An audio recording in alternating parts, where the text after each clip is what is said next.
Yeah, good morning, guys. No surprise, really. This has been coming. Paul Heckingbottom, we understand, set to be sacked today by Sheffield United in the wake of that 5-0 hammering against Burnley at the weekend. We first ran the story on September the 16th, way back then, that Paul Heckingbottom was under serious pressure and that Chris Wilder had been primed to make a return to Bramall Lane. Seems like the owner, Prince Abdullah, has finally snapped in terms of his patience. And actually, if you read between the lines, Heckingbottom came out fighting after that game at the weekend. He rounded on his players, he rounded on the owner as well, and said they made financial and not football decisions by selling the likes of Sander Berge in the summer, and Njai as well, who of course went right on the eve of the season. So Paul Heckingbottom, we understand, set to be sacked by Sheffield United. Incredibly, bearing in mind we had 7 managerial departures at this stage of the last Premier League season, that will be the first casualty of this campaign.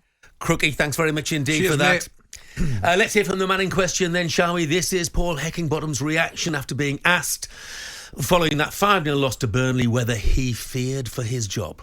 Listen, I'm aware, and as you say, probably from the beginning of September I've been asked this question for whatever reasons. Really don't worry about it, really don't try and let it concern me. Probably does, and it's probably not healthy for the group, I get that. But as I say, nothing will change me, the staff. I'll make sure we continue to give our best with what we've got. That'll never change.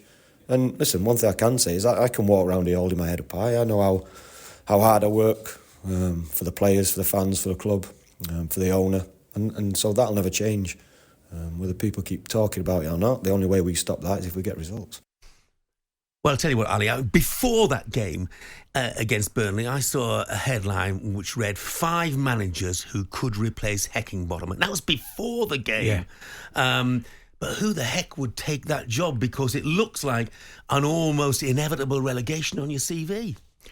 Yeah, it does. It really does. I mean, the one thing that came out of that interview, Paul Heckingbottom said, you know, no matter what happens, he can walk out or walk around with his head held high.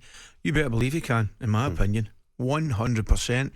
I mean, he's been up against it right from the word go. You know, arguably losing 2 of your best players. Well, the owner doesn't really want to be there, but he can't find anybody to invest. Correct. 100%. So what's going to happen now? You're going to get a new manager in. Who are they going to get? Listen, there'll be a queue. Don't worry about it. There'll be a queue all the way, you know, to Bramall Lane from here. The people that will take that job and believe that they can keep them in the division. Right now, in current form, you've got to be honest. I mean, you could look at that game at the weekend. Sending off clearly did not help. The lose a goal was after, I don't know, a minute or whatever it was, so they're right up against it. But the manner of that defeat was the big concern. That was the big concern. I said before, the first maybe dozen of games or so, whatever it was, I felt they were in games, Jeff. Argue a little bit unlucky to lose at Tottenham. Went really well against Manchester City. But that there at the weekend was a concern. All they can hope for now, if it's proven to be the case and they are going to get a new manager, will they get the new manager reaction for 4 or 5 games, which inevitably happens when a new face, a new voice comes in? They might get that, they might pick up some points. But listen, we spoke to Simon Clare at Coral literally 20 minutes ago, and he said they were, what did he say, 1 to 15 to go down? Yeah. They're that for a reason. That article I read, by the way, the 5 managers they listed who could replace him. Obviously Chris Wilder, yes, Frank Lampard, Ralph Hasenhüttl, Big Sam, yeah, Johnny Eustace, and we can add one to that, can't we? Because around January he gets restless. He wants to get his feet out from under the sofa, wants to get Neil Warnock. He's got a passion for Yorkshire, hasn't he? Hey, he has. He certainly has.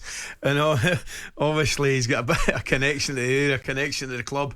That wouldn't surprise you. But listen, they could get Pep in there. That is a mammoth task right now they're faced with. It is, but I would love to see Neil Warnock back in the Premier League. Look, he's great. He's great. I mean, nobody wants to see Paul Heckingbottom be sacked, by the way. No. Because, as you say, he did brilliantly in the Championship when he took over, you know, got them to the playoffs, yep. Then he got them promotion.